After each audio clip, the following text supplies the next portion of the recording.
Update 1.21 is out now for Assassin's Creed Origins, including fixes, an improved Horde mode and For Honor content. So let's run down all new features in this video. If you enjoy that, then a like would be super appreciated, and let's go. The biggest feature from this update is an improved Horde mode. As you probably know, there is a Horde mode in Assassin's Creed Origins in the Serene Arena, where you can fight an unlimited wave of enemies and have to survive for as long as you can. So first, the issue was that at wave 16 on level 40 or wave 21 on the new max level, level 45, that you can reach if you got the Hidden Ones DLC, you would fight enemies with a skill level, meaning they are 5 levels higher than you and almost impossible to beat. So now, with this new update, this has been improved. During my interview with the live content director Bruno, it was noted that they cannot get rid of the auto leveling system of the Horde mode, but they can delay it, and that's what they did with patch 1.21. Right now you can get up to wave 18 before seeing skull enemies when you are level 40, and wave 28 when you have the Hidden Ones DLC and got up to the new max level, level 45. And trust me, even on easy, without the enemy scaling on, it can be pretty hard to get up to wave 28. So I can only imagine how this will be on a higher difficulty. So yes, this is good news, right? I would say yes, but only if you have the Hidden Ones expansion. In the patch notes of update 1.21, it was noted that following your feedback about the progression in the Horde mode, we decided to adjust the progression system. Players will now be able to progress further than wave 16. So yes, 2 extra waves, wave 18 if you are level 40, if you don't have the Hidden Ones DLC.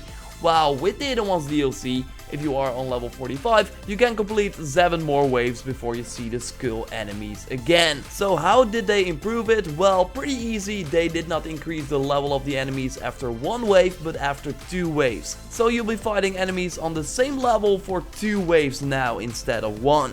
This means that when the Curse of the Pharaohs DLC will be out, that DLC will raise the level cap to level 55, we will probably be able to go to wave 48, so 20 extra waves. And yes, then this wave-based mode makes more sense, since that will be pretty hard to reach. That will take the necessary time. Of course, it's still weird that there is an auto leveling system in an unlimited wave-based mode. I mean, then you create a ceiling when you should not have a ceiling, but high chance that the Horde mode will stay as it is right now. I also asked about maybe arena bosses. That would be cool to see in the Horde mode, but sadly that's not something Ubisoft is looking into. But I still think that a stream surrounding this Horde mode, where we can maybe battle each other, compare our scores, something like that, would be pretty fun, especially when we can get to level 55 in the future. I mean, I enjoy the Horde mode, it's just sad that there is a ceiling at all.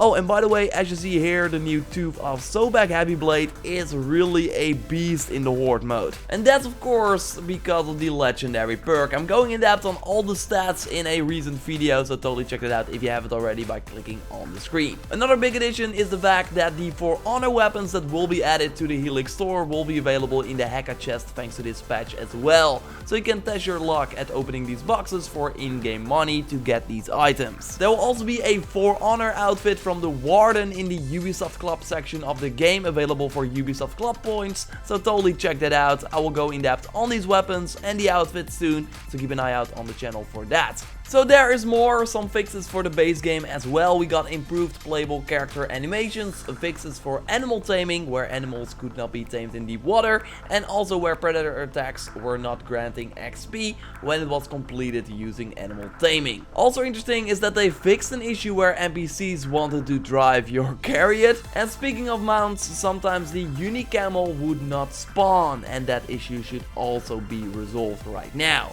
We also got this glitch, flying boats. With update 1.21, the boat should not lift up anymore. And this, by the way, footage from yXkAqZLiE, and I hope I pronounced that right. I put a link to his video in the description down below. Some fixes are for the user interface. Sometimes the quest log could appear in the photo mode, and there should also be fixes for issues that were caused in the hide menu that was introduced in patch 1.20.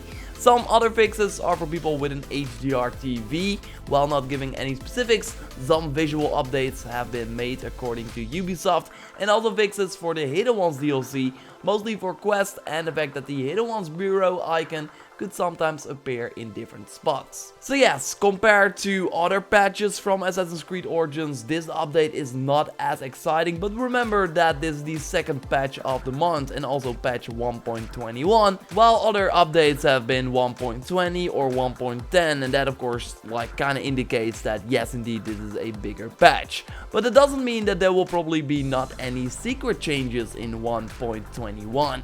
So if you have something interesting that first was part of the game, but that was changed after this patch, or that suddenly works differently, of course please let me know in the comments down below, or via my Twitter or Instagram, both JorRaptor, and who knows, maybe that will be included in my secret changes video that will be up later if there are some secret changes. Of course, it could also be that we do not find anything. I will of course also be on the lookout for things. So yes, update 1.21 is not as big, but the next patch will probably be bigger and come in February. I expect a ton of info on the February content coming to Assassin's Creed Origins really soon, hopefully the New Game Plus mode. When we know more, I will of course let you know, so be sure to subscribe to stay up to date on everything Assassin's Creed Origins. So like this video to support the channel, check out my video on that new Zoback weapon that is pretty awesome. I will speak to you next time and goodbye.